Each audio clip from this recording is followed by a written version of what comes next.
Dear viewers, listeners, and readers. Assalamu alaikum. The employees of public and private sectors often fall in confusion how to know about the laws, rules, and regulations governing their respective service. In such condition they remain unaware of their duties and rights. Consequently, they fall prey to confusion and feel handicapped to ensure service delivery as required. Sometimes they lose their jobs. Departments/organizations also suffer.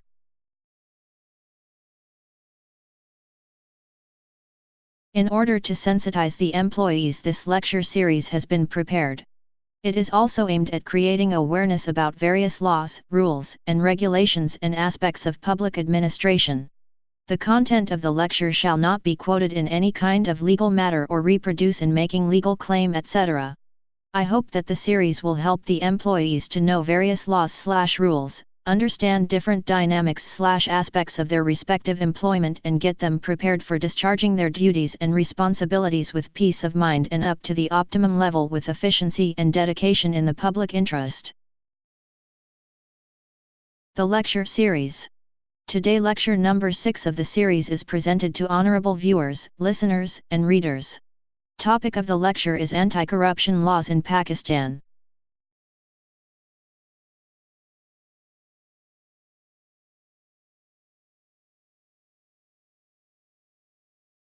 Corruption is a menace to humanity, human development, cultural traditions, morality, official business, public or private sector existence and survival of nation and state, etc. It creates temptation and makes people and society corrupt, which ultimately leads to doom and destruction. Corruption has various manifestations. It may be either in cash or kind.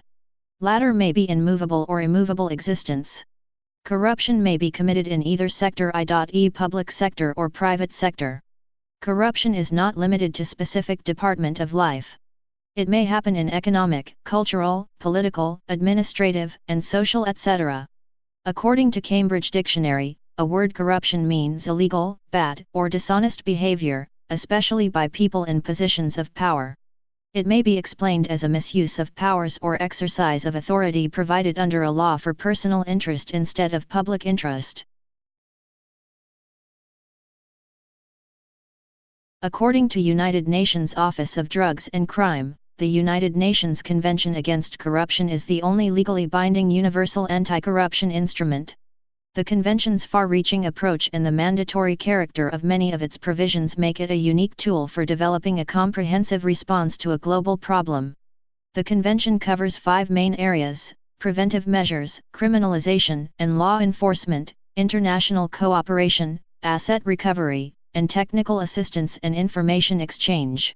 The Convention covers many different forms of corruption, such as bribery, trading in influence, abuse of functions, and various acts of corruption in the private sector. A highlight of the Convention is the inclusion of a specific chapter on asset recovery, aimed at returning assets to their rightful owners, including countries from which they had been taken illicitly. There are various types of corruption. Some are given below. 1. Bribery. 2. Extortion. 3. Fraud. 4. Favoritism. 5. Harassment.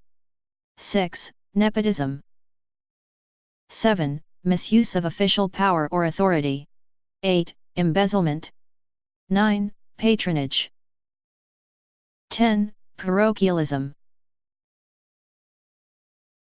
Broadly speaking, following laws were made for eradicating corruption in the country. 1. The Pakistan Penal Code 1860. 2. The Prevention of Corruption Act 1947. 3. Public and Representatives Offices, Disqualification, Act 1949. 4. Elective Bodies, Disqualification, Order 1959. 5. West Pakistan Anti-Corruption Ordinance, 1961. 6. The Punjab Anti-Corruption Establishment Ordinance, 1961. 7. The Federal Investigation Agency Act 1974. 8. Holders of Representative Offices, Prevention of Misconduct, Act 1976. 9. Parliament and Provincial Assemblies, Disqualification from Membership, Act 1976. 10. President's Post-Proclamation Order 1977. 11. Etisab Ordinance 1997. 12. National Accountability Ordinance 1999. 13. The Sind Inquiries and Anti-Corruption Act 1991. 14. The Balochistan Inquiries and Anti-Corruption Act, 2010. All the above laws are not in field. Some have been repealed and rest laws are either enacted in Pakistan or in its provinces respectively. Necessity arises, with passage of time, to amend law/rules. Thus after due process of law amendments are passed and enacted. Whenever law/rules are quoted, updated document of such law/rules may be referred to avoid any legal lacuna. In order to implement the provisions of laws, various government anti-corruption bodies have been established at federal and provincial level. Each body has its own jurisdiction of working.